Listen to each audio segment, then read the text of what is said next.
सम्माननीय सभा महोदय,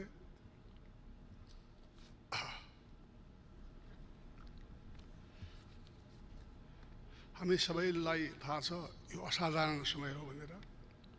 यस्तो बेला नेपाल सरकारको आर्थिक वर्ष 2077-78 को नीति तथा कार्यक्रममाथि टिप्पणी गर्न सम्माननीय सदनमा उभिँदा नेपाल र नेपालीको आजको स्थिति र केही परिदृश्यलाई स्मरण गराइरहेको छु। एकातर्फ म कोरोना संक्रमणको जोखिममा जुधेर नेपालभरि अग्रपन्थीमा काम गरिरहेका स्वास्थ्यकर्मी,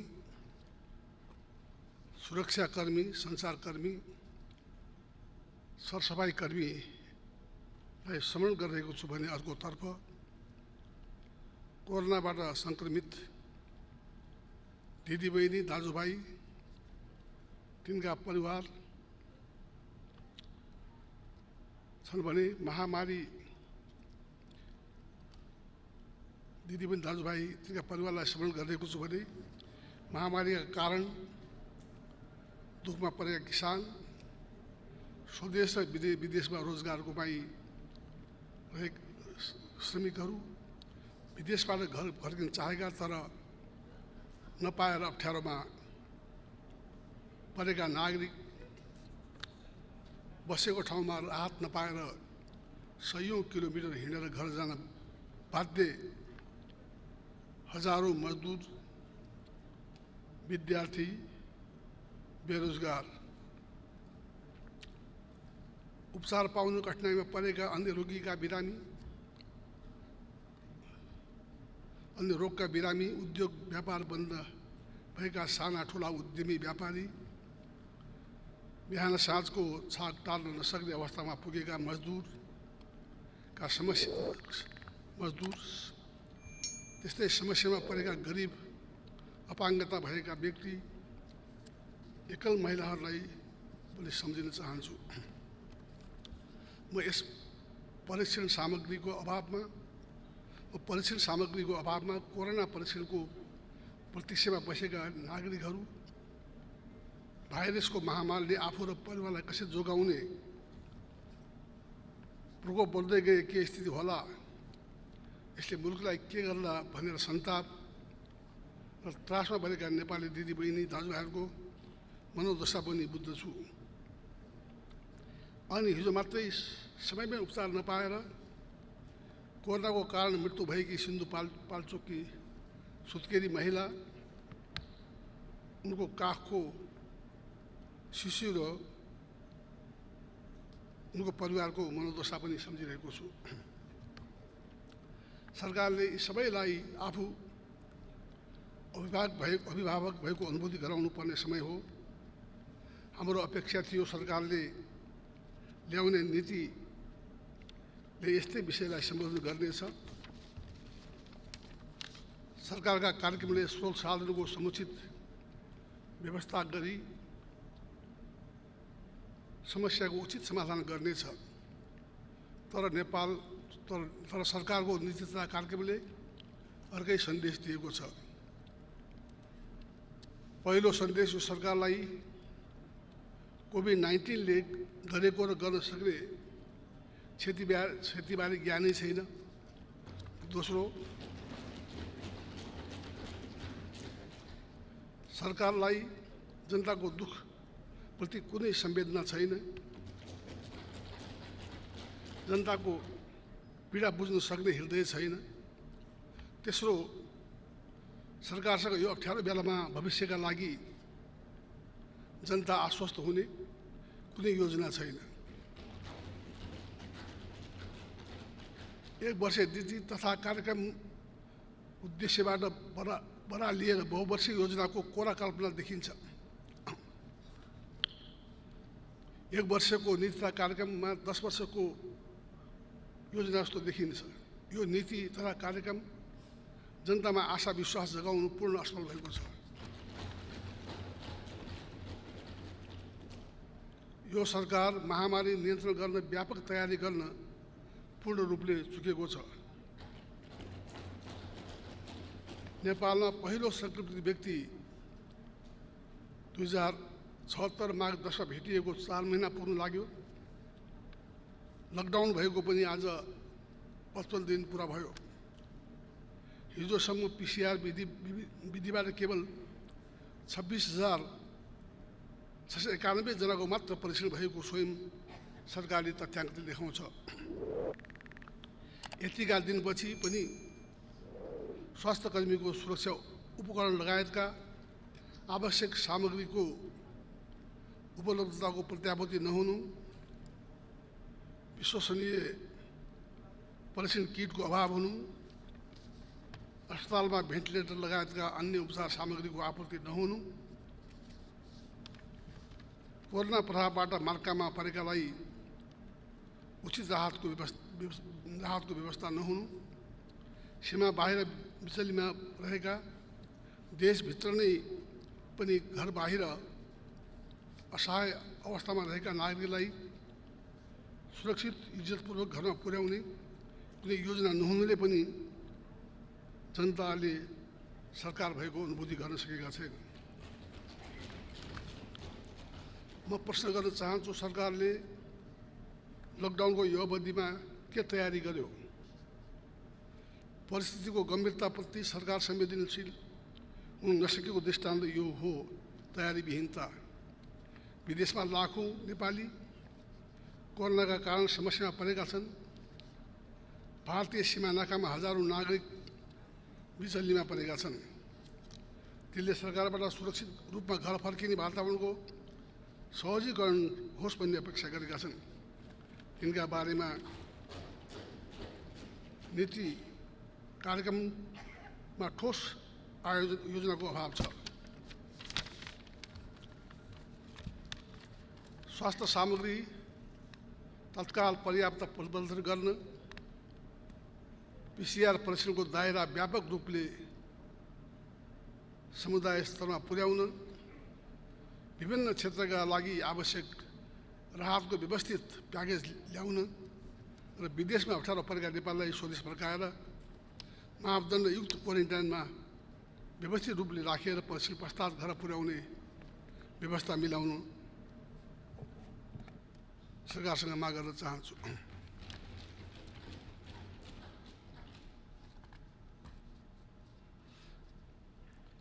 घर फर्किन चाहने अलपत्रमा परेका खाडी मुलुक लगायतका विदेशमा रहेका नेपालीहरूलाई सुरक्षित रूपले नेपाल फर्काएर यिनको व्यवस्था गर्नु सरकारको कर्तव्य हो। नीति तथा कार्यक्रममा केवल सरकारले आत्मप्रशंसा गरेको छ। विगत 2 वर्षमा निकै काम गरेको दावा गरिएको छ। म सम्माननीय प्रधानमन्त्रीलाई विगत 2 वर्षका नीति तथा कार्यक्रम पुनः एकपल्ट पढ्न अनुरोध गर्छु, जसले ती नयाँ नीति र कार्यक्रमका असत्य दावालाई उजागर गरेको छ। सरकारका 2 पहिलेका नीति कार्यक्रम हेरेर आफै लज्जित बन्नुपर्ने स्थिति छ। त्यो बेला 1 वर्षभित्र बनाउँछु भनेको गौतम बुद्ध एयरपोर्ट बनेको छैन। 3वटा मुख्य राजमार्ग छेउ बनाउँछु भनेको 765 kV transmission line, Nijgadh airport निर्माणको प्रतीक्षामा छन्। अहिलेका नीति कार्यक्रममा उल्लेख गरिएका 7वटै प्रदेशका प्रमुख सहरमा विद्युतीय बस सेवा सञ्चालन ल्याइने जस्ता केही सपना पूरा नभई बिना कुनै तुष्टिकरण तुहिएका छन्। यी त केही उदाहरण मात्र हुन्।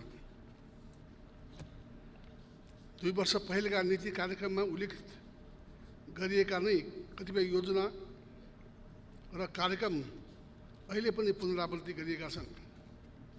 यसले नीति कार्यको कार्यान्वयन कति फितलो छ भन्ने कुरा देखाएको छ। विकासको गति गजबले अगाडि बढेको दाबी गर्ने सरकारलाई न्यून पुँजीगत खर्चको अवस्थाले जिस्काइरहेको छ। राजनीतिक प्रचार सुविधाका लागि जे पनि गर्छु भन्ने जस्तो सस्तो प्रवृत्ति मौलाएको छ। यसले नीति तथा कार्यक्रमका विश्वसनीयता र उच्च गरिमा हराएको छ।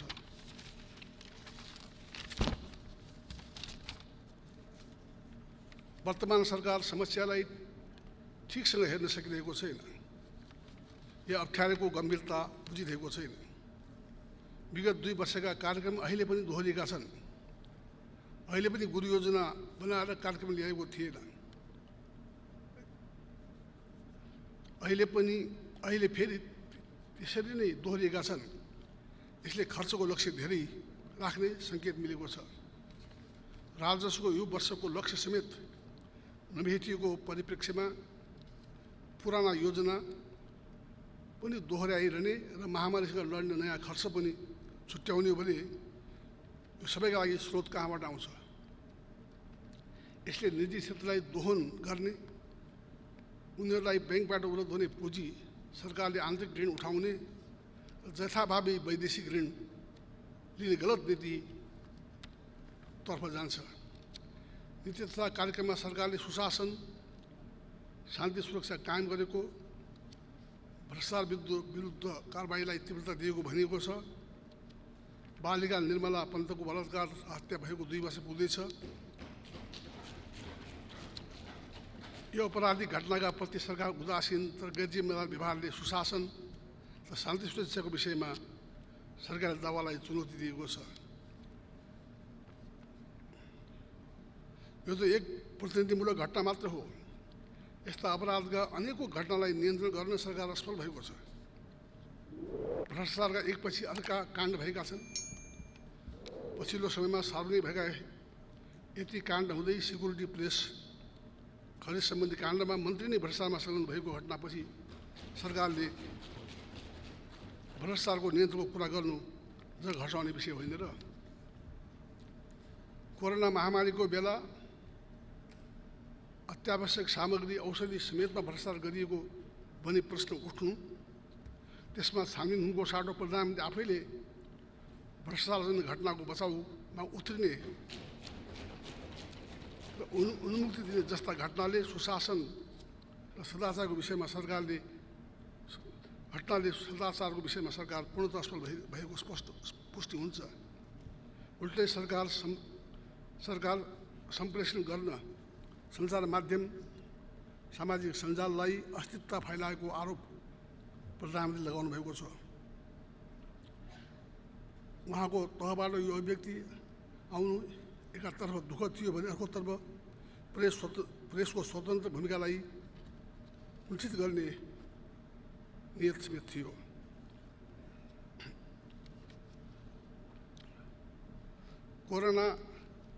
कोरोनाले मुलुकका सबै क्षेत्रलाई अत्यन्त नकारात्मक रूपले प्रभावित गरेको छ। त्यसका अल्पकालीन र दीर्घकालीन प्रभाव रहनेछन्। सरकारको नीति तथा कार्यक्रम समस्या समाधानतर्फ उन्मुख छैनन्। देशभित्र उद्योग धन्दा, निर्माण क्षेत्रमा प्रभाव र विदेशमा बेरोजगारीबाट देश फर्किने ठुलो सङ्ख्या, बेरोजगारीको समस्या भयावह रूपले बढ्ने देखिन्छ। यसलाई संशोधन गर्न सम्बोधन गर्न सरकारसँग इच्छाशक्ति, क्षमता, इमान्दारी र दूरदर्शिताको अभाव छ। सरकारको दावा विपरीत संहिताको कार्यान्वयनमा सरकार उदासीन रहेको छ। प्रदेश सरकारका संविधान प्रदत्त अधिकारको उपयोग गर्न प्रदेश सरकारहरू संविधान प्रदत्त अधिकारको उपयोग गर्न वञ्चित भएका छन्। सङ्घ प्रदेश र स्थानीय तहबीच समन्वय गर्ने संयन्त्रहरू, अन्तर्प्रदेश परिषद, अन्तर सरकारी वित्त परिषद जस्ता निष्क्रिय छन्। प्रदेशका राजनीतिक नेतृत्वले सङ्घीय सरकारसँग व्यवस्थित समन्वय नभएको गुनासो गरेका छन्। हस्तकला, कृषिमा आधारित साना उद्योगहरू नकारात्मक रूपमा प्रभावित भएका छन्। आत्मनिर्भर र धेरै ठुलो रोजगारीको माध्यम बनेको कुखुरा पालन, मत्स्य पालन, मह, केरा, तरकारी, फलफुल उत्पादन तथा प्रशोधन गर्न उद्योगमा परेका असर तिनलाई दिनुपर्ने राहतको उल्लेख छैन। ती उद्योगमा आधारित व्यक्तिले रोजगारी गुमाउने आन्तरिक मन्दीका कारण उद्योग धराशायी भई देशभित्र आर्थिक असमानता थप बढ्ने स्थिति छ। सरकार अहिले पनि उद्योग, रेमिट्यान्स आदि क्षेत्रमा कोरोनाबाट भएको प्रारम्भिक क्षति अनुमान गर्न सकेको छैन। त्यसैले राहत पाउनुपर्ने उद्योगीलाई प्रोत्साहित गर्ने विषय नीति तथा कार्यक्रममा समेटिएको छैन। सरकारसँग निर्यात बढाउने विश्वसनीय नयाँ योजना छैन। सरकारले सञ्चालन गरेका रोजगार योजनाहरूको गुणस्तर, स्रोत परिचालनको तरिकामा गम्भीर प्रश्न उठेको छ। विगतमा सञ्चालन गरिएका प्रधानमन्त्री रोजगार योजनाले देशको सम्पत्तिको दुरुपयोग भएको पनि आम जनता र सञ्चार माध्यमबाट व्यापक विरोध भइरहेको छ। दिगो पूर्वाधार निर्माणका लागि लिनुपर्ने वैदेशिक ऋणलाई कार्यकर्ता पोस्टे काममा खर्च भइदिएको स्वीकार्य हुन सक्दैन।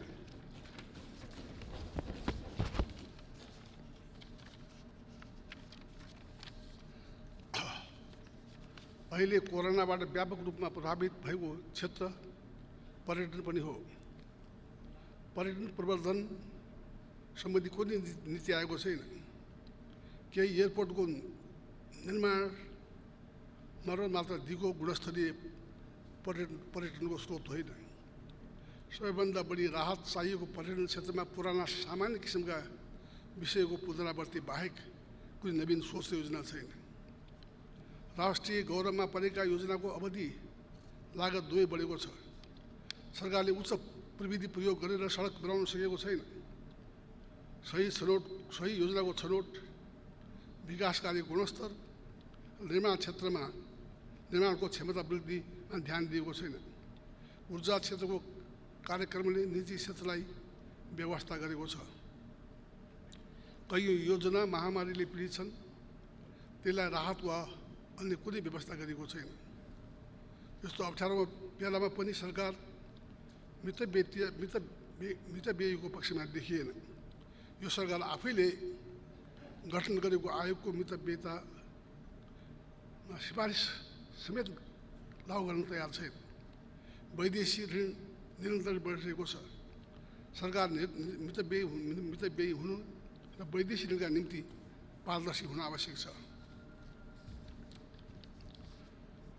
नेपाली भूमि अतिक्रमण, खास गरेर डिम्पिया, धुरा, लिपुलेक, कालापानीबारे नीति कार्यक्रममा उल्लेख भएको विषय सकारात्मक छ, तर यो अपूर्णीय पनि छ। मित्र राष्ट्र भारत, चीन दुवै मुलुकले सन् 2015मा गरेको सहमति अनुरूप नेपाली भूमिमा भारतबाट सडक निर्माण गर्ने कार्य गरेको छ। दुवै छिमेकी मुलुक बीच भएको सहमतिको नेपाली काङ्ग्रेसले तत्कालै विरोध जनाएको र सुशील कोइराला प्रधानमन्त्री हुनुभएको नेपाली काङ्ग्रेसको नेतृत्वको सरकारले प्रोटेस्ट नोट समेत पठाएको म स्मरण गर्न चाहन्छु।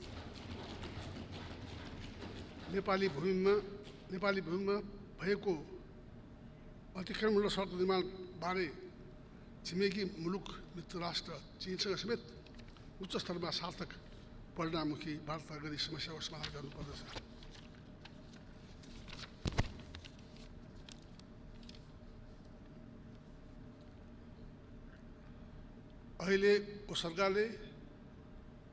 अघिल्लो सरकारले गरेका हालै समयको सबभन्दा ठुलो सहयोग सन्धि सम्झौता एमसिसीलाई यो सदनबाट पारित गर्ने बारे सरकारको उदासीनता देखिएको छ। नीति तथा कार्यक्रममा यसलाई समावेश गरेर गैर जिम्मेदारी र जवाबदेहिताका साथ सरकार अग्रसर हुन सकेको छैन। यही सदनमा प्रस्तुत गरेर पारित गर्ने प्रक्रिया अघि बढाउन माग गर्दछु। पूर्ववर्ती सरकारले गरेका निर्णय सम्झौता उल्लङ्घन गर्दै जाने हो भने यस प्रवृत्तिले गलत नजिर स्थापित गर्ने पनि हुन सक्ने पनि चेतावनी दिन चाहन्छु। अन्तमा यो वर्षको नीति तथा कार्यक्रमको कार्यक्रमले मुलुकलाई प्रगतिको बाटोमा लैजाने सृजनशीलता देखाउन सकेको छैन। आवश्यक नीति तथा कार्यक्रमको अभाव छ। पुराना कार्यक्रम दोहोरिएका छन्। राजस्वमा आउने कमीले कुनै प्रभावबारे केही बोलेको छैन। अहिलेको महामारीले पार्ने बहुआयामिक प्रभावबारे नीति तथा कार्यक्रम बोल्न सकेको छैन। नेपाली समाज कोरोनाले पार्ने नकारात्मक प्रभावको अल्पकालीन दीर्घकालीन समाधान उचित उपायको खोजी गर्न सकेको छैन।